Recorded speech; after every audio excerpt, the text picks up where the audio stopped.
മലയാളം അച്ചടിയുടെ പിതാവ്, father of Malayalam printing ആരാണെന്നറിയാമോ? അതൊരു മലയാളിയല്ല, ഇംഗ്ലണ്ടുകാരനായ ആംഗ്ലിക്കൻ മിഷണറി വൈദികൻ ബെഞ്ചമിൻ ബെയ്ലിയാണ്.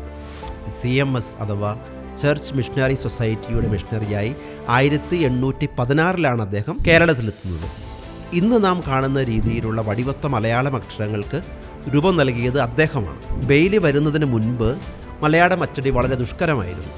അക്ഷരങ്ങൾക്ക് കൃത്യമായ വടിവോ വളവോ ഉണ്ടായിരുന്നില്ല. അദ്ദേഹം ലണ്ടനിൽ പോയി അച്ചടി വിദ്യ പഠിക്കുകയും തിരികെ വന്ന് തദ്ദേശീയരായ കൊലന്മാരുടെ സഹായത്തോടെ ചതുരശ്ര വടിവിലുള്ള മലയാളം അക്ഷരങ്ങൾ വാർത്തെടുക്കുകയും ചെയ്തു. 1821 ബെയ്ലി സ്ഥാപിച്ച കോട്ടയം CMS പ്രസ് കേരളത്തിൻ്റെ അച്ചടി ചരിത്രത്തിലെ നാഴികക്കല്ലാണ്. 1846 മലയാളം ഇംഗ്ലീഷ് ഡിക്ഷണറിയും 1848 ഇംഗ്ലീഷ് മലയാളം ഡിക്ഷണറിയും തയ്യാറാക്കിയ ബെഞ്ചമിൻ ബെയ്ലി മലയാള ഭാഷയ്ക്കും സാഹിത്യത്തിനും നൽകിയ സംഭാവനകൾ മഹത്തരമാണ്.